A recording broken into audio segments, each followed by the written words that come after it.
Hola, ¿qué tal? Esto es, como todas las semanas, Resumen Latinoamericano, un programa que realizamos desde Latinoamérica para todo el mundo, dando las informaciones o el análisis que habitualmente no generan los medios de comunicación alternativa, esos que tergiversan todos los días lo que ocurre en nuestros países y sobre todo hablan de un discurso imperial, de un discurso vinculado a la explotación de los trabajadores, de las trabajadoras, y contra eso, obviamente, Resumen Latinoamericano siempre ha tenido una posición muy clara, definida desde el lado de los de abajo.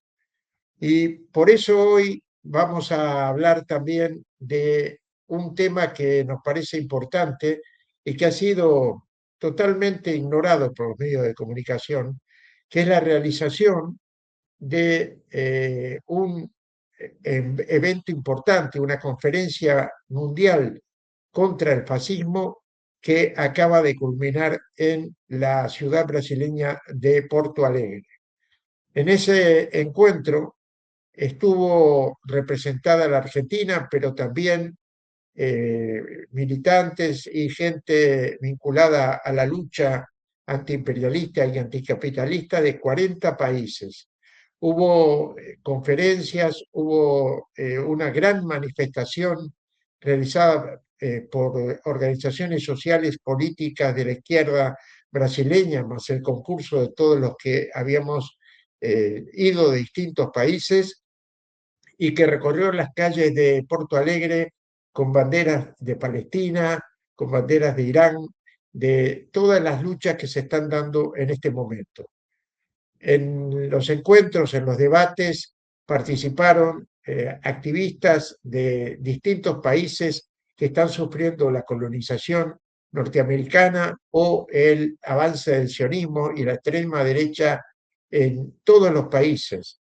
Por ejemplo, en Puerto Rico hubo una representación importante hablando del comienzo de un gran avance del independentismo, otra vez el resurgimiento del independentismo que no murió nunca en Puerto Rico y que está luchando hoy contra las cadenas que lo atan al imperio norteamericano.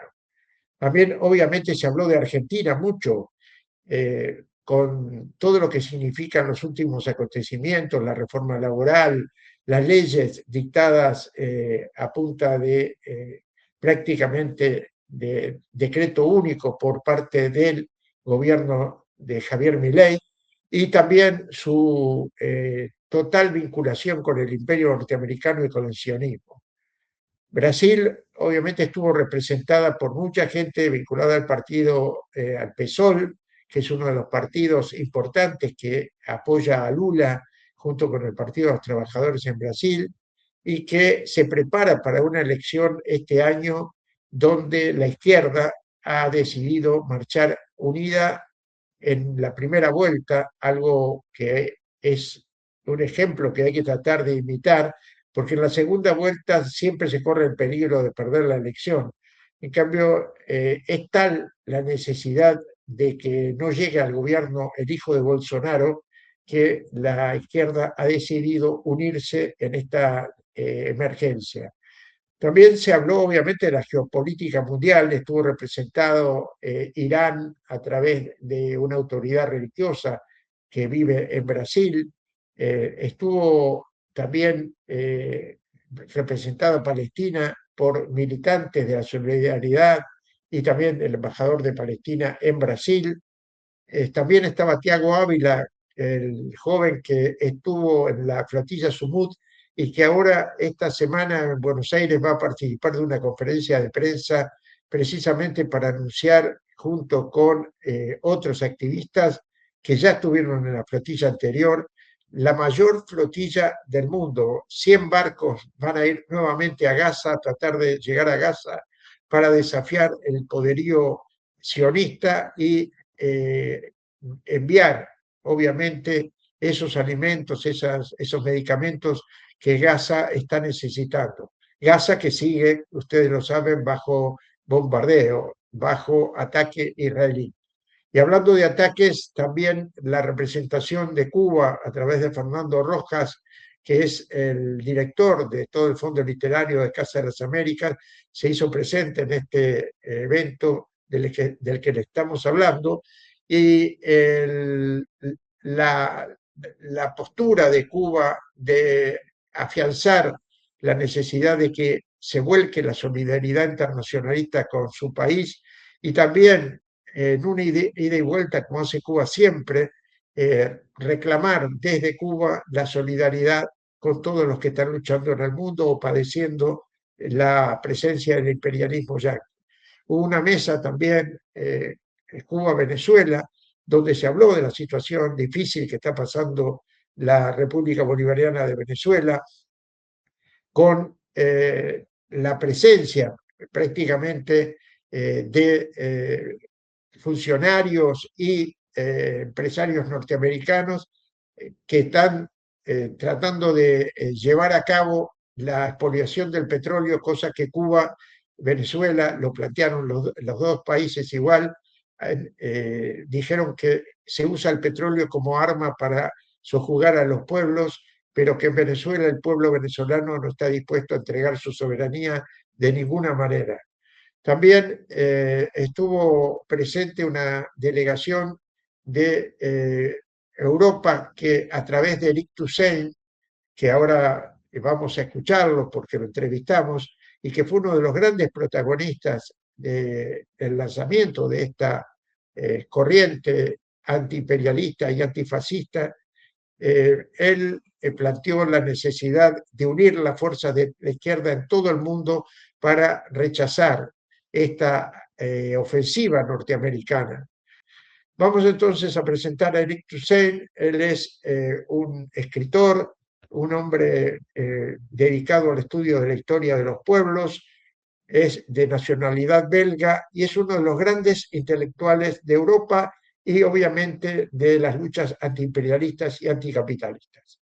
Bueno, Eric, estamos ya en la recta, casi en la recta final Sí. de esta cumbre internacional contra el fascismo. Sabemos todo lo que has trabajado para que esto se concrete y lo que te pido es un balance de lo que te parece que ha resultado y si estás de acuerdo que ha sido positivo en toda línea. Realmente es un éxito muy importante esa primera conferencia. Para mí el primer criterio era cuánta gente a la marcha de apertura. Y mi criterio era 3.000 personas y hemos logrado 5.000 personas. Incluso se puede decir hasta 8.000 personas. Ha sido realmente entonces con una participación muy importante, mucha juventud, muy combativa, muy internacionalista, con mucho ánimo.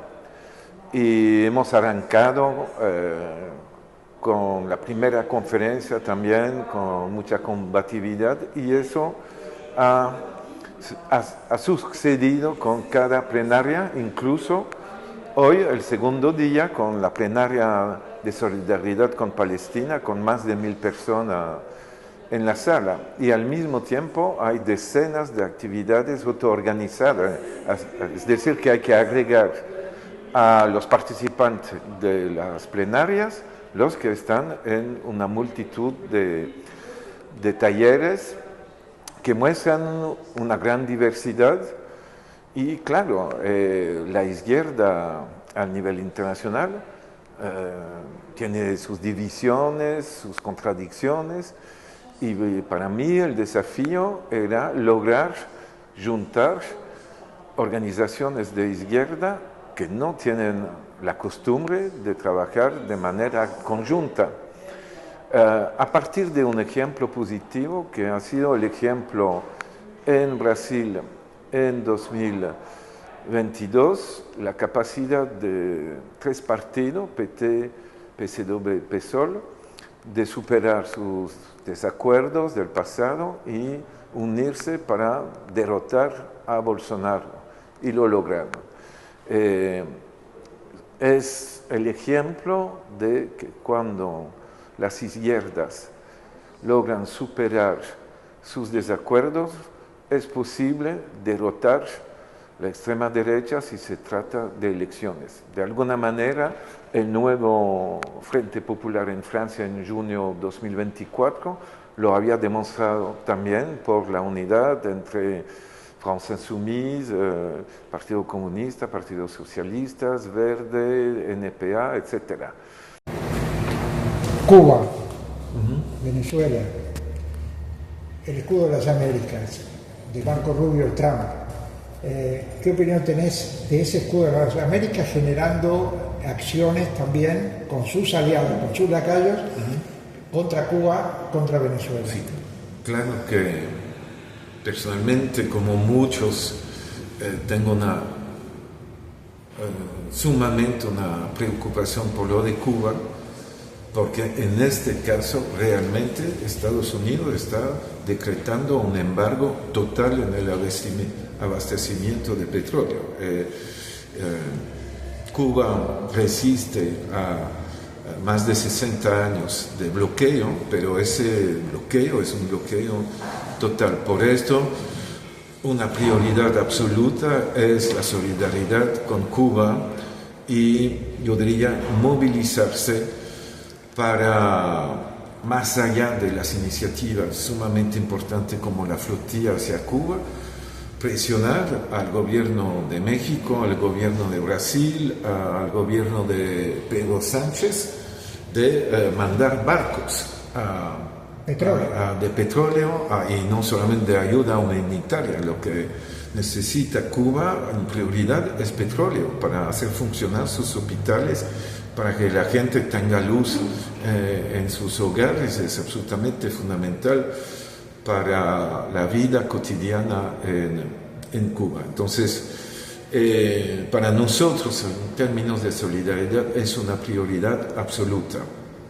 Y sabemos que hay una capacidad seguramente de resistencia del pueblo cubano a amenazas de agresión directas de parte de Estados Unidos. Y Rubio y Trump lo saben. Por eso utilizan en esas condiciones la cuestión de la arma, del embargo, que es totalmente rechazable, por supuesto.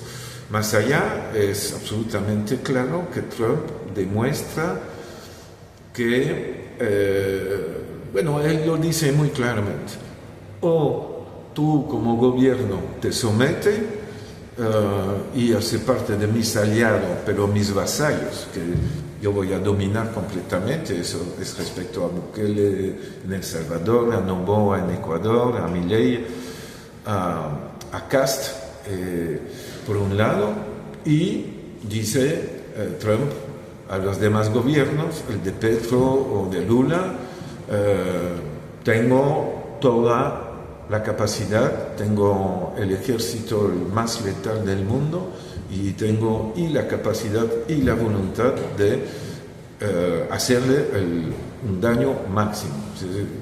Y eminentemente amenazante la postura de Trump. Y claro, los gobiernos como Milei y Cast participan, son cómplices de una agresión con la patria grande de las Américas. Afortunadamente, creo que hay grandes sectores de la población que entienden. Yo participé el 24 de marzo a la marcha en Buenos Aires, fue absolutamente magnífico. Para mí era la tercera experiencia de participación de un 24 de marzo, es de lejos el más masivo. Siempre han sido masivos, pero el de este año y había un dinamismo, una solidaridad con Palestina, no solamente, por supuesto, la memoria de la represión iniciada hace 50 años por los golpistas apoyados por Estados Unidos, pero el sentimiento de que hay que resistir, que hay que asumir la herencia de los que lucharon, incluso con las armas en la mano. Para mí es fundamental en la lucha antiimperialista y antifascista decir los pueblos tienen el derecho a resistir las armas en las manos cuando es necesario frente a las agresiones. En todo el desarrollo de la reunión hubo cuidado para no entrar en temas que dividan. Hubo algunas, el tema Ucrania sigue dividiendo y el tema obviamente Irán se toca de puntillas. ¿Vos qué estás opinando? ¿Qué opinas con respecto a esta nueva escalada que está haciendo el sionismo junto con Estados Unidos y la respuesta que está dando Irán frente a eso? Bueno, es evidente que con Trump hemos vuelto a las políticas y actuaciones imperialistas del final del siglo XIX, inicio del siglo XX, es decir, ninguna referencia al derecho internacional y el uso de la fuerza en cada ocasión cuando los intereses de las grandes empresas norteamericanas y del gobierno de Estados Unidos están en juego. Y el tema, claro, es la toma de control de los recursos naturales de Venezuela o de Groenlandia o de Irán, y eso es evidente. Trump, con lo que ocurrió en Venezuela el 3 de enero, tenía la ilusión de poder actuar de manera muy rápida con la superioridad tecnológica de su ejército, y esa apuesta de Trump de guerras fácilmente victoriosas por el imperialismo norteamericano ahora se demuestra con Irán que es mucho más complicada, y la capacidad de resistencia de Irán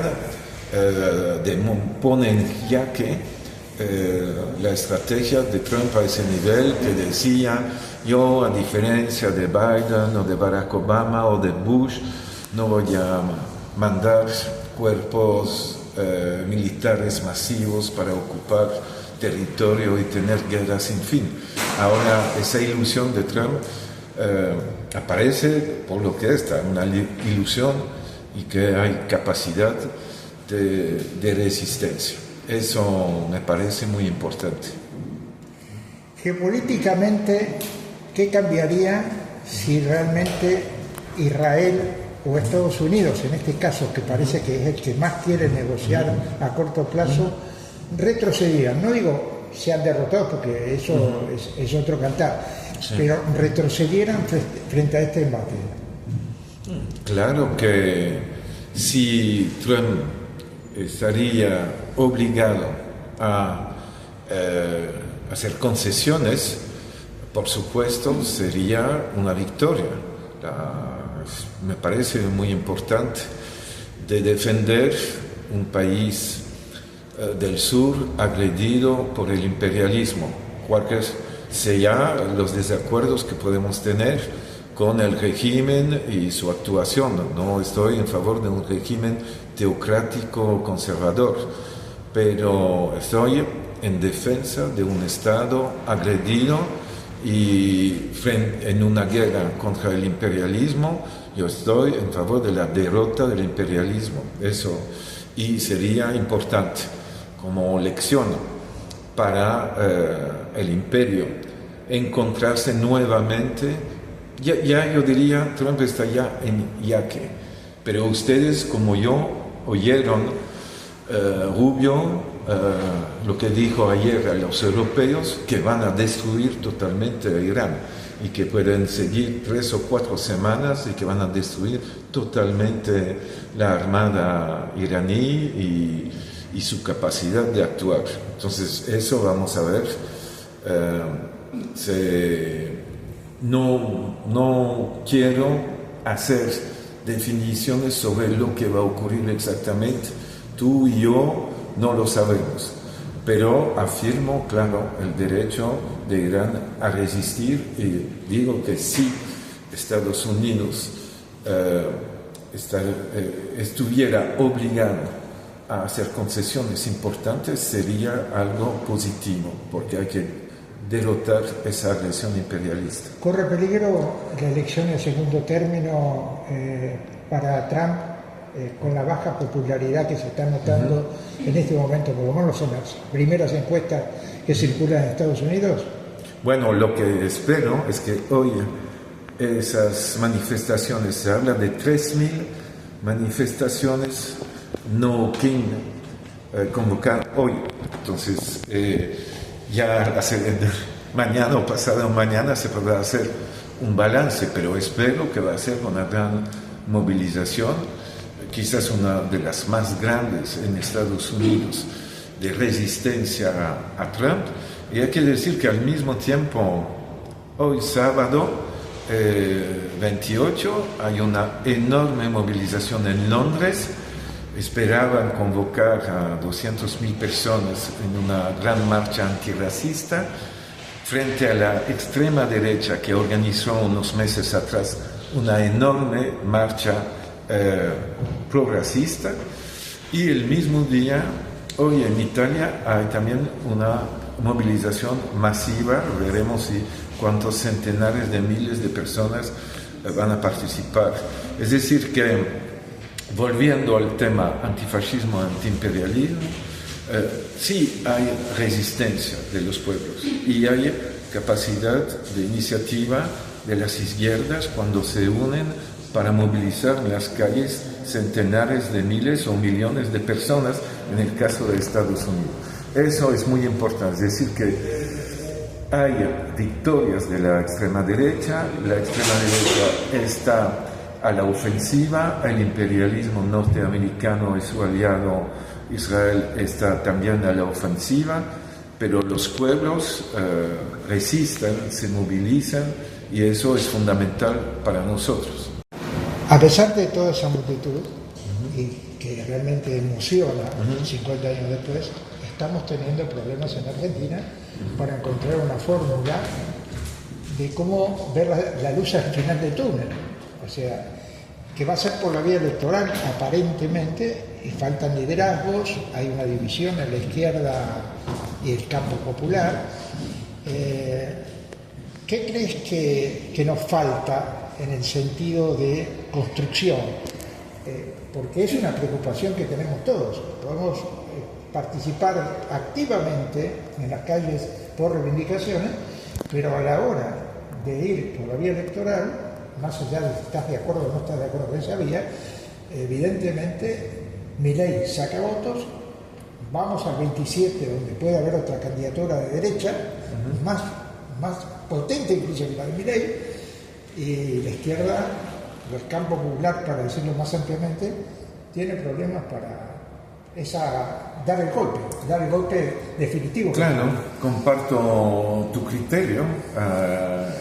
Hay, yo diría, desafíos para las fuerzas de izquierda argentina que son sumamente de primera importancia, es decir, cómo lograr juntar fuerzas sin repetir experiencias que generan nuevas desilusiones, porque por eso una parte de la izquierda considera que la unión con los que estuvieron en el gobierno y no cumplieron con sus compromisos, por ejemplo, de romper con el FMI, esas dudas son evidentes, y no es solamente en Argentina, es también en Europa, en otras partes del mundo. Se ve hoy en Francia los debates entre el Partido Socialista, que tiene un viraje nuevamente hacia la derecha, y la France Insoumise,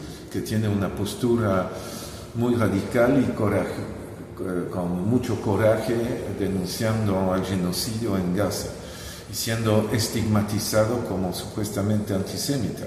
Entonces, esa cuestión de encontrar una fórmula para ganar en las elecciones contra la extrema derecha y al mismo tiempo adoptar un programa que sea un programa de ruptura, lo que era la idea de la France Insoumise con el programa del Nuevo Frente Popular y el Partido Socialista había suscrito a un programa de ruptura, pero luego no lo respetó y se alió a Macron. Es esto el desafío, incluso en Argentina.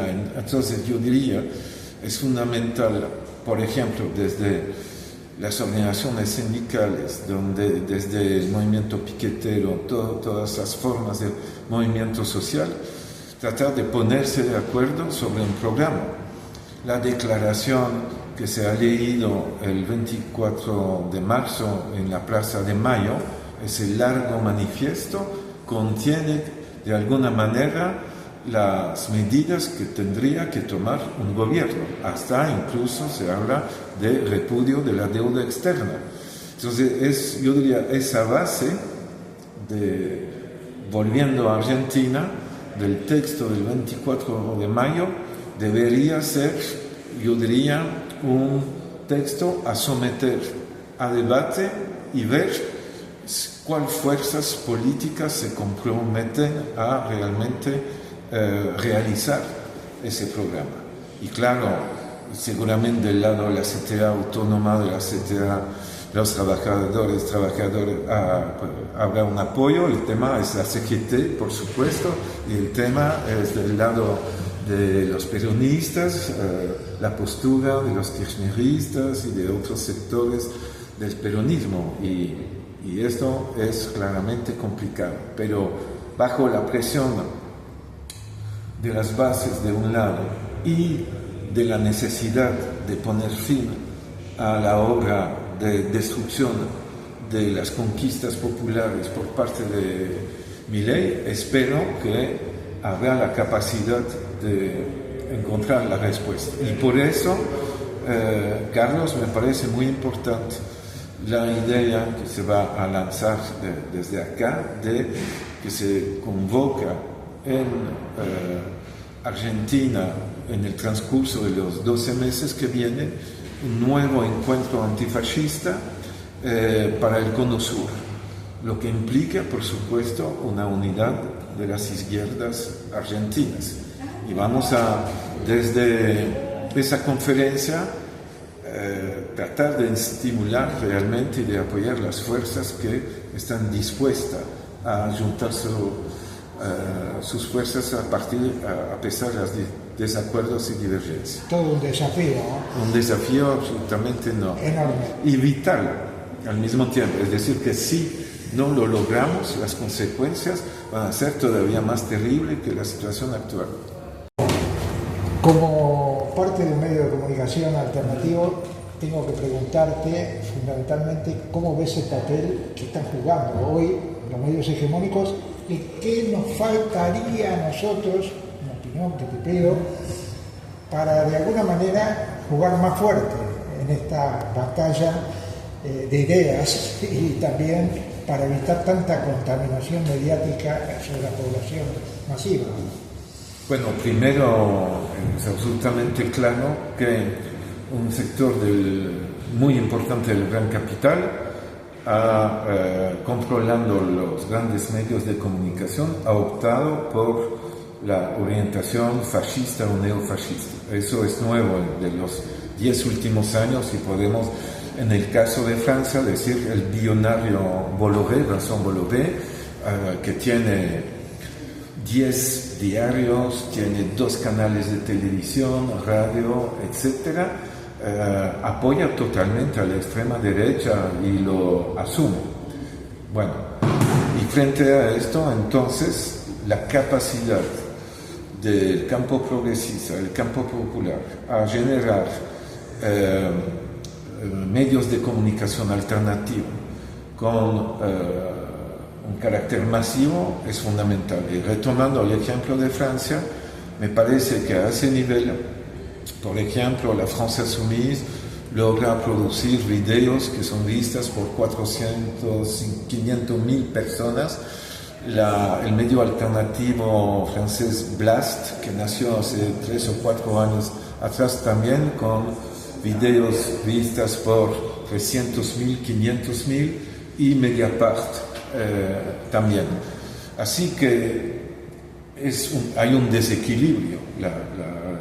La derecha y la extrema derecha dominan los medios de comunicación, los medios públicos de comunicación del Estado giran hacia la derecha y invitan a la extrema derecha a tomar la palabra en sus emisiones, lo que era imposible hace 10 o 15 años atrás. Entonces hay un viraje muy peligroso. Al mismo tiempo, cuando medios de comunicación alternativos logran producir materiales potentes, investigación, incluso logran tener un éxito muy grande, hasta varios millones de vistas, y logran en un momento dado provocar decisión de la justicia, porque una investigación por un medio de comunicación alternativa que logra poner en la luz las pruebas de fraude, de corrupción, etc., puede llevar a consecuencias positivas. Por ejemplo, la condena de Nicolas Sarkozy, el expresidente francés, es el resultado de una gran investigación de Mediapart contra él, una campaña durante años con sus periodistas amenazados de represalia, etc., pero siguieron y lograron una victoria que es totalmente parcial, pero muy importante. Entonces, el campo de batalla de las ideas y de los medios de comunicación alternativos es absolutamente fundamental. Gracias, Eric. Como siempre, felicitaciones por este éxito que han tenido aquí en Portario. Muchas gracias, Carlos. Muy bien.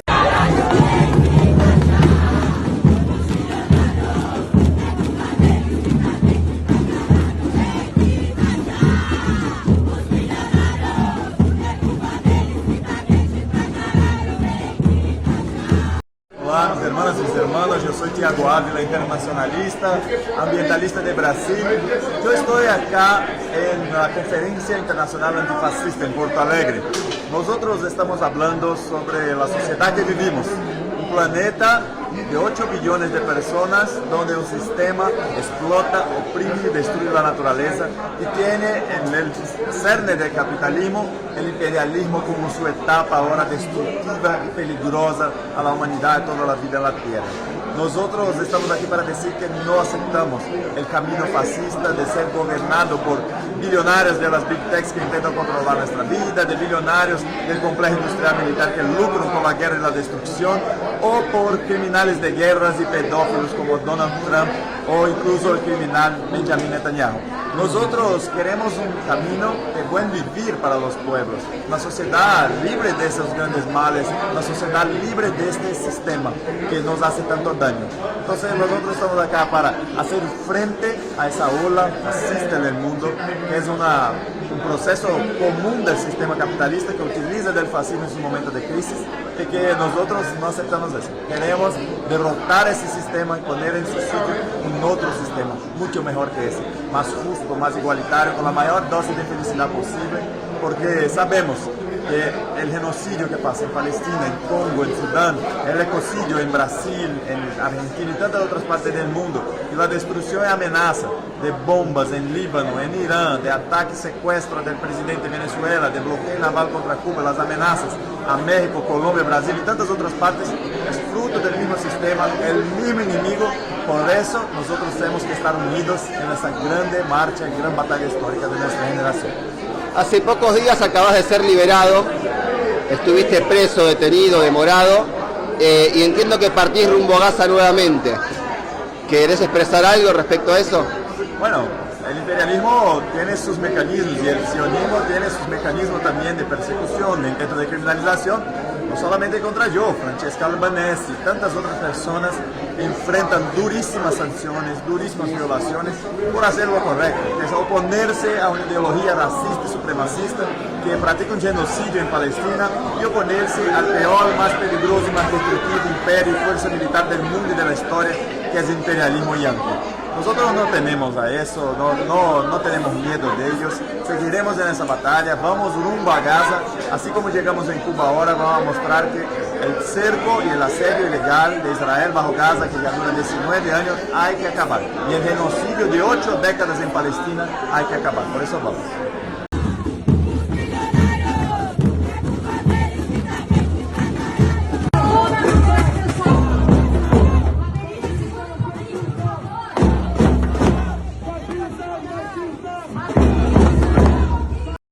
Bueno, ¿qué tal? Buenas tardes, mi nombre es Germán Romano, hago parte del Comité Nacional Palestino de Boicot, de Desinversión y Sanciones, algo fundamental en este momento tan asiago respecto de un genocidio televisado en vivo contra el pueblo palestino y qué es lo que podemos hacer cada uno y cada uno de nuestros espacios. Y en este caso, desde el 2005, la mayor coalición de la sociedad civil palestina nos convoca a hacer estas acciones concretas de solidaridad y a su vez toma como referencia lo que fue la lucha contra el apartheid en Sudáfrica, estas acciones no violentas. Y algo importantísimo, compa, como se logró que se termine el apartheid en Sudáfrica, se va a terminar también la ocupación en Palestina y por eso es fundamental estos encuentros antifascistas en donde se puede hablar de cómo construimos colectivamente para terminar con todo este modelo neocolonial y fascista que está desde la ocupación en Palestina, así como en un montón de otros territorios. Así que bueno, les invitamos a que se sumen. Una cosita más por ahí para quienes no están en el tema o interesados, ¿por qué deberían de interesarse por causas y situaciones como estas? Bien, bueno, hay algo fundamental en estos momentos que tiene que ver con la solidaridad entre los pueblos, tiene que ver también con la ética en las cuales estamos existiendo.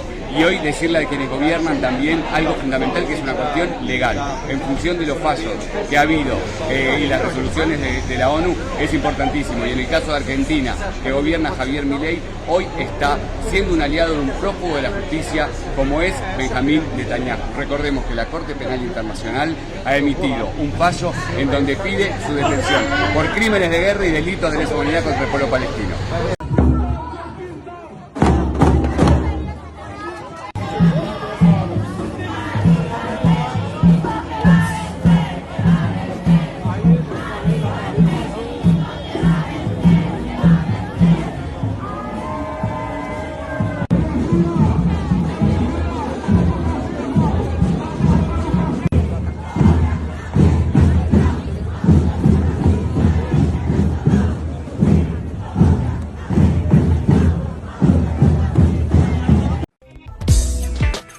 Sindicato de Visitadores Médicos, Asociación Agentes de Propaganda Médica de la República Argentina.